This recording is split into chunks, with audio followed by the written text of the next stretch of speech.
Hi, everyone, and welcome back to another episode here at Catholic Table Talk Podcast, the podcast where everything Catholic is on the table. If you are a loyal supporter of the show, thank you again for watching this week. Without you, the show wouldn't be possible.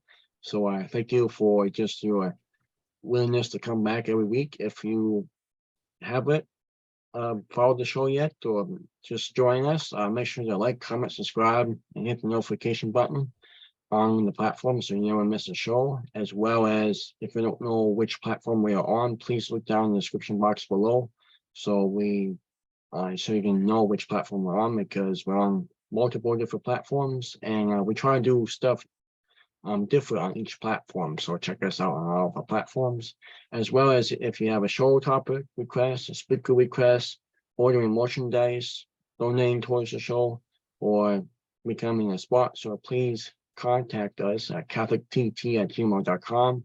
Again, it's catholictt@gmail.com. As for today's sponsor, really quick, we'll sneak it in here, is Dr. Katrina Wynn. She is a Catholic physician, author, speaker, and nonprofit founder. Learn more about how she can help you, your family, and your community out by visiting her website at mdkatrina.com. Thank you for Dr. Katrina for sponsoring today's show, as well as, real quickly, if you buy her book, Learn to Give, from now until June 30th of this year, 2023, $10 of each book sold will go towards our podcast. So a great way to support the show and support for organizations and her ministry as well. So on to this week's show. When this episode comes out, the feast day will have already passed, but we're recording the show on the feast day. It's the presentation of the Lord, and I'm really excited about it because up until a few years ago, I didn't really know much about it. It kind of overshadowed by the Groundhog Day and everything. I didn't really know about the presentation of the Lord on February 2nd of each year. So with that, we have a new speaker, a new guest coming on the show today. If you follow Virgin Most Powerful Whale, he is a familiar face. And just a little intro video about him. His name is Mathew Arnold. He is a lay Catholic speaker and author of Confessions of a Traditional Catholic. He has appeared on EWTN TV and hosted programs for EWTN Global Catholic Radio and the Radio Maria Network. Matthew's no-nonsense approach to Catholicism has informed, inspired, and entertained audiences on 4 continents for over 20 years. Many of his audio and video presentations on the Catholic faith are currently available in over 8,000 parishes around the world through the Augustine Institution's Lighthouse Catholic Media Program and on forum.org. He is also a narrator of a daily feature of the Bible in a Year on the Augustine Institution's popular Amen app. In March of 2017, he was honored with a Catholic Man of the Year award, presented by Bishop Timothy Freire of the Diocese of Orange in California. Husband and father of 6, Matthew can be heard every Wednesday hosting his live podcast, No Nonsense Catholic, on Virgin Most Powerful Whale, which again, that's the network that Terry Barber founded. Terry and his wife Mary has been on the show, as well as Gary Machuda. So the same network as them. For more information about Mathew Arnold, please visit him and his website at mathewarnold.org, mathewarnold.org. And with that being said, let's welcome him at the table for the first time. So Mathew, thank you again for coming on the show. Thank you, Billy. Thank you for having me. I'm glad to be here. Yeah, and like I said, I'm really excited to talk about this just because up until a few years ago, basically it was about this time I started the podcast. I didn't really know much about the presentation of the Lord. But before we get into that, would you just kind of talk a little bit more about your past in the church and what else you do in the church? Sure. I actually am a convert to the Catholic faith. I came in with the sacramental grand slam of baptism, confirmation, first Holy Communion at the Easter Vigil in 1996. So about 27 years ago, I guess. That's great. And yeah, I very quickly, I have an entertainment background. So I got involved in producing Catholic radio. And within just a couple of years, I was hosting a radio show with Scott Hahn on EWTN called Scripture Matters Live. And then I went on to do other things, producing for Tim Staples and some other folks. And I wound up the creative director at St. Joseph Communications. And that's when my speaking career started. And it's right around that time that I first heard about a devotion to Mary called Our Lady of Good Success. All right. And full disclosure, a lot of traditionalist Catholics are devoted to Mary under that title. Okay. Right. And people consider me a traditional Catholic because, I mean, I wrote a book called Confessions of a Traditional Catholic, Right. which is primarily about the fact that I prefer the old Mass, the traditional Latin Mass, or the extraordinary form, like Benedict XVI called it. Right. But I have, I'm not a traditionalist. I don't have any animus against the Vatican II or the new Mass or any of that. And personally, I consider a traditional Catholic to be anyone that can say the act of faith and really mean it.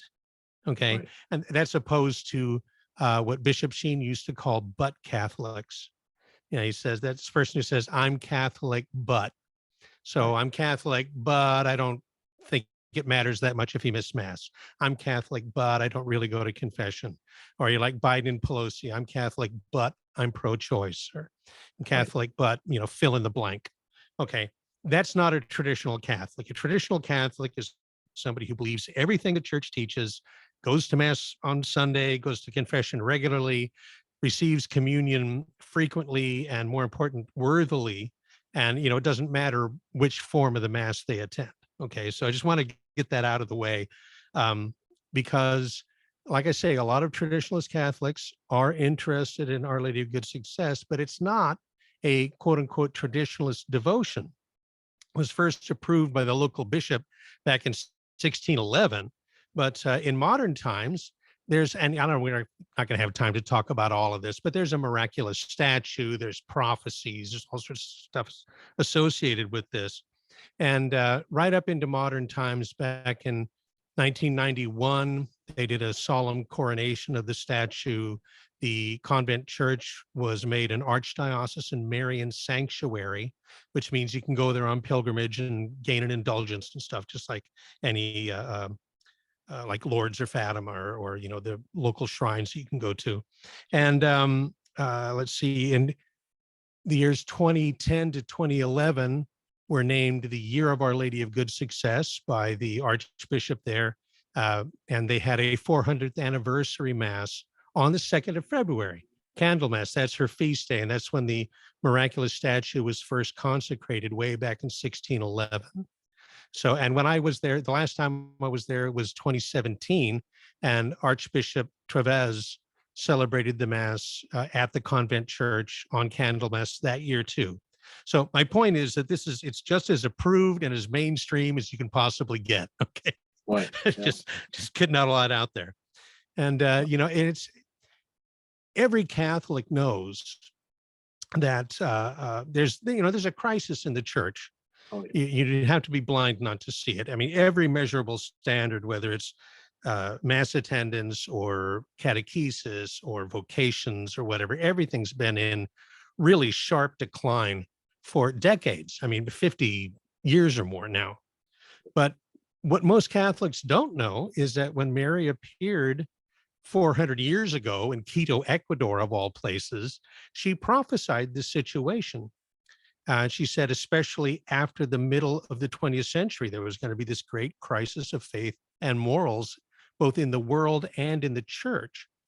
But she promised that when things really look, or he says, when all seems lost and paralyzed, that's the way she put it, that will mark the arrival of my hour, when I will crush, the proud Satan under my feet, and there'll be a marvelous restoration of faith and morals in the church and the world. And that's something we wait for not, in despair, it's because she's not talking about the end of the world. She's talking about, the Catholic Church returning to a more vigorous state.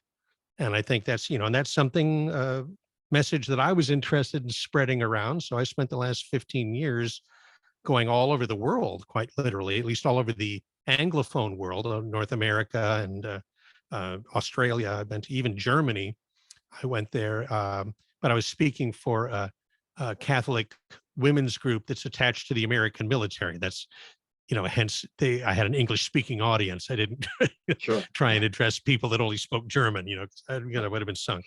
But that's it. That's what I'm up to for the last, 15 years. And of course, as you mentioned, I'm working with Terry Barber and Jess Romero and Gary Machuda and the rest at Virgin Most Powerful Radio. That's my thing. Awesome. Well, great introduction.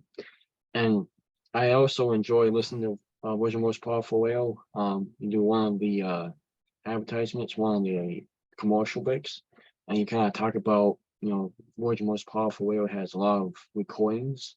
You can have when you donate to them, and just how that really impacts your life. I really found inspiring. Too. I'll just throw that out there, and yeah, and I think many non-Catholics don't think of. I mean, I guess I should say you had a really interest in Mary. I should say, not other non-Catholics like you guys just worship Mary. That's Oh, right. that's not interesting to me. That's not Mhm. that's out of the way. But no, so that's really cool. Thank you for sharing that with us.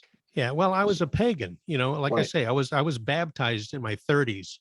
So right, I wasn't really any kind of real Christian until I became Catholic. So, I bought the whole thing hook, line, and sinker, as they say.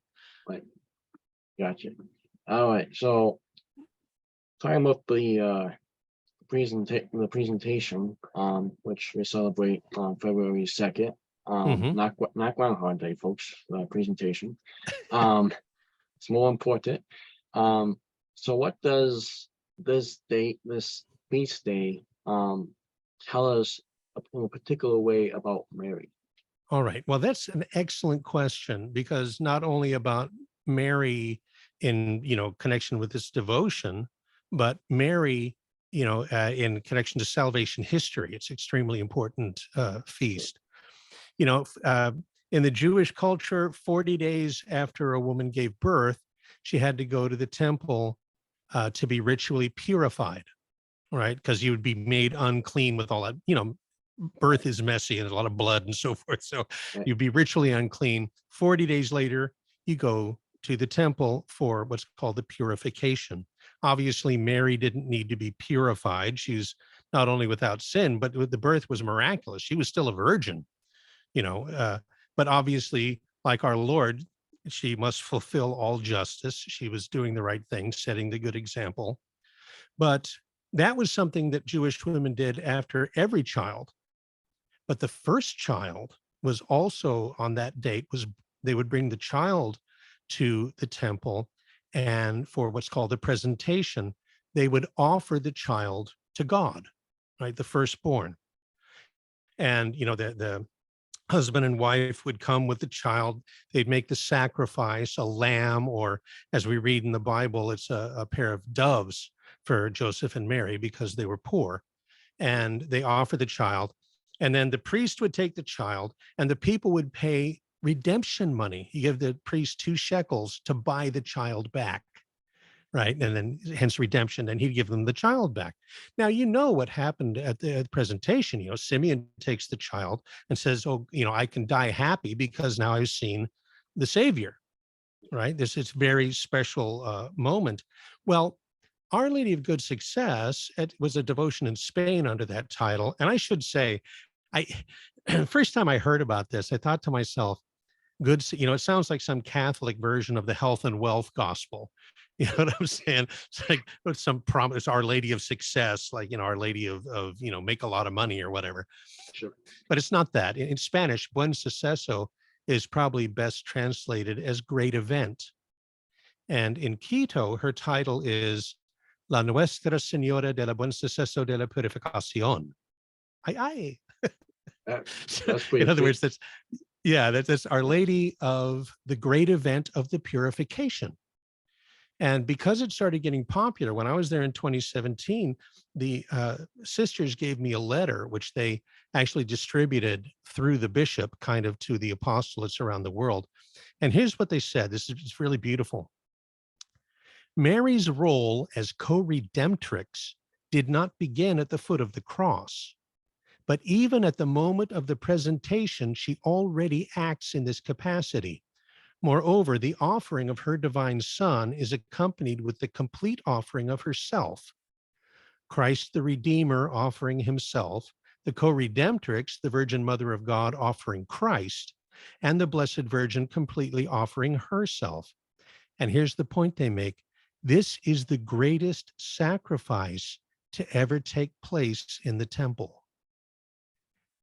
And you think about all the animal sacrifices, all the Day of Atonement, every year, all the sacrifices in the temple, but this was the most important one. This was the greatest of them. And it's the Bible. When you read it close, they bring the sacrifice, the two doves, but they don't pay the redemption money. They don't redeem Jesus back. They give him to God. And that's why, and what, it's the greatest of sacrifices. And of course, it foreshadows his sacrifice on the cross, where he gives himself entirely, in as our covenant representative to take away the sins of the world. It's absolutely beautiful. No, that is. I never heard that part of it before. Yeah, that is really beautiful. Now, I just have to throw this quick question in. Maybe you know, or maybe you don't. Just thinking of Lent coming up and everything, 40 Right. days. It was 4 days after to present the child to get purified. I mean, Mhm.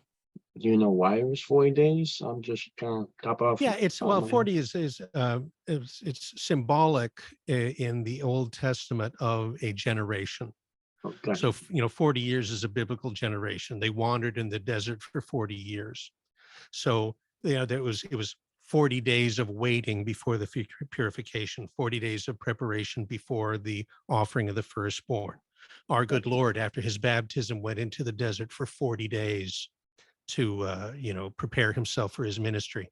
So and then we now fast for 40 days to prepare ourselves for Easter. So it goes back to the old covenant, and 40 being symbolic of the preparation for their entrance into the promised land. And then it's 40 days of preparation for all of the important things that we do. Gotcha. Okay. I was thinking it's cool how it's 40 days, 40 days, 4 days, and you got 3 days, 3 days, 3 days on the connection between them. So I got a quick thing to mention about Lent. sure. Yeah. For the last couple of years, people say, what are you going to give up for Lent? Right. And, in the ancient church and in the medieval church, people just fasted the whole 40 days, right? And when we started giving something up for Lent, that's kind of in lieu or in place of the big fast. And of course, no one's required to do that. It's kind of the honors program, if you will. But I will challenge people, if you want a spiritual challenge, if you want to see how how willing you are to mortify yourself for Christ, that is a terrific way to do it. In the church now, it's not like it was in the Middle Ages. Back then, I mean, there was no meat, no eggs, no butter, no cheese, no nothing. It was you were a vegan for 40 days, and that's too rough for somebody like me. But 2 small meals, 1 large meal, it's doable. Heck, there's women are doing that. What do they call it? The intermittent fasting thing. It's a diet craze currently. Right. I think it's far more important spiritually than it is, calorie wise. But it's a good practice. But of course, Lent's really 46 days long because of the Sundays. But you don't fast on Sunday because every Sunday is a little Easter. And as our Lord said, you don't fast when the bridegroom is with you. So you have that respite every week of a normal day. Plus, there's a couple of good feasts in there. I mean, am married to a woman who's half Irish and half Sicilian. So we celebrate both St. Patrick's Day and St. Joseph's Day right in the middle of March. So, True. it's a nice little break from the fasting. Anyway, just wanted to toss that out. Yeah, no, I appreciate that, Matt. Really do. And just tossing this out there too. I mean, I do fast every year. We usually have a couple of snacks during the day at my family. So I give those up, I give the snacks up, and I do cut back on just eating, and yeah, make sure be very fasting, especially Ash Wednesday and Good Friday, especially those Yeah, 2 days. especially, of course.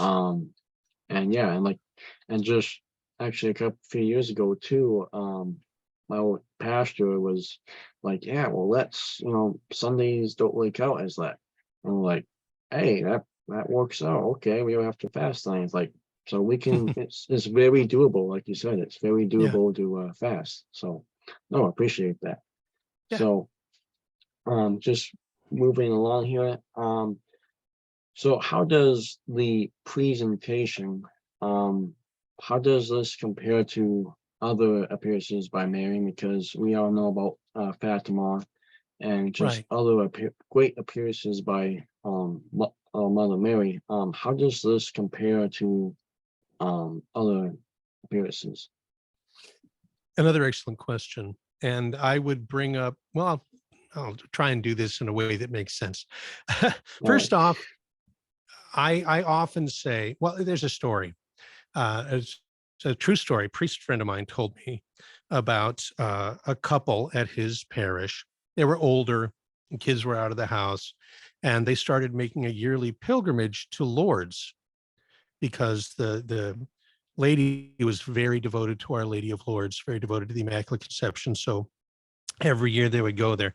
And then in around 2000 or 2001, Pope John Paul II came to Mexico to beatify Juan Diego, and they were going to dedicate the new Basilica of Our Lady of Guadalupe. And these folks live in California. So she thought, oh, wouldn't it be nice to go to Mexico and be there for the, consecration, be there and see St. John Paul II and all of that. But they couldn't afford to do both. They couldn't go to Mexico and to Lourdes.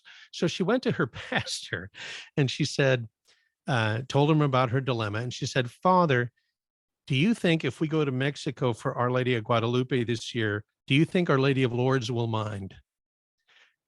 And of course, the priest had to remind this lady that Our Lady of Lourdes and Our Lady of Guadalupe are the same lady. Okay. Right. It's all Mary. And that's the way the context I like to place it in, because all of these approved apparitions, it's all Our Lady. And all of those messages of the approved apparitions, they all dovetail, they fit together. We were talking about 400 plus years ago, Blessed Virgin is talking about the 20th century and the terrible wars and how there was going to be, then followed by this great crisis of faith, but then there would be a restoration. And Our Lady of Fatima showed up during those wars, and said, this war is going to end, but if you don't turn to God and repent and do penance, then there's going to be another war even worse than this one. And of course, and that's precisely what happened, right? But she said, she promised, though, even, whatever was going to happen with the consecration of Russia and the wars and all the rest of it, Russia spreading her errors around the world, she reminded Sister Lucy at the end, or in the end, my Immaculate Heart will triumph. And I think that's one of the cool things about Our Lady of Good Success, that way back 400 years ago, she prophesied that people wouldn't really find out about this devotion until the end of the 20th century, right? Which is really when it started back in the 80s and 90s. And it didn't get big until recently, in the last 10, 15 years. So it's just interesting that those messages are very similar. And I think that the fact that she made these prophecies 400 years ago just really makes Our Lady of Fatima that much stronger, because it says, yeah, look, no, she not only knew about this, it wasn't just somebody making this up in the 20th century. We knew about it 400 years ago, Right. And then here in the United States, we just had an approval for devotion to Our Lady of America. I don't know if you're familiar with this. It's private devotion. They're not no liturgy or anything, but it's approved for private devotion. And her last appearance was December 20th, 1959, which happens to be the day I was born. Really?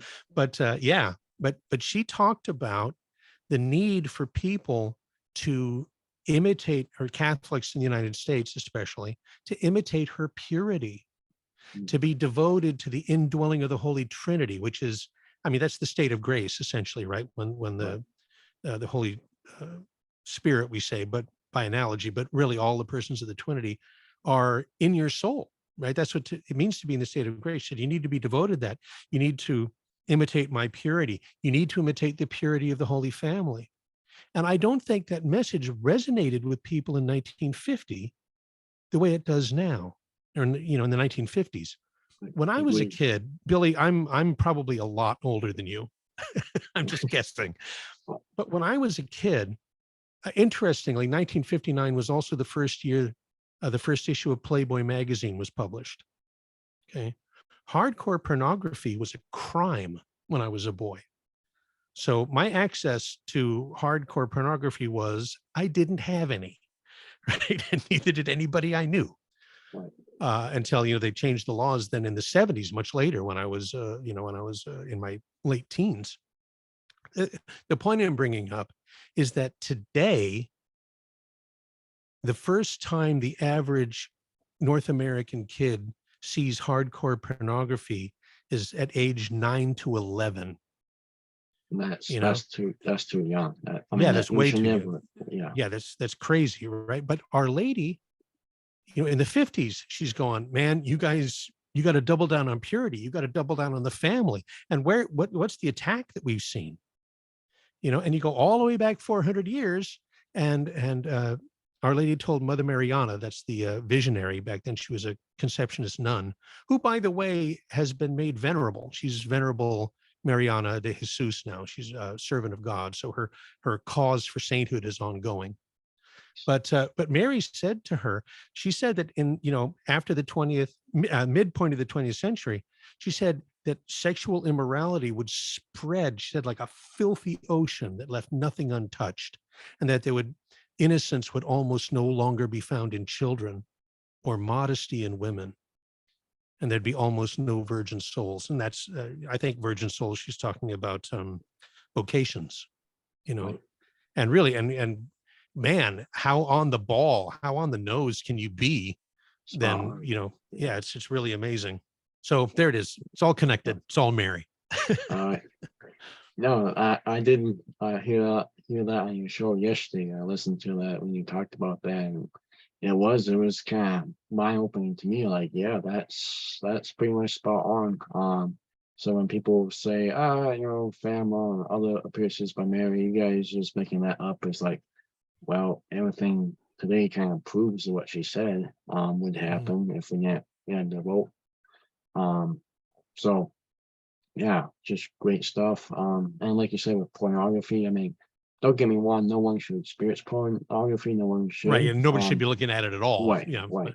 But that's crazy. That's way too young to have that issue. Right.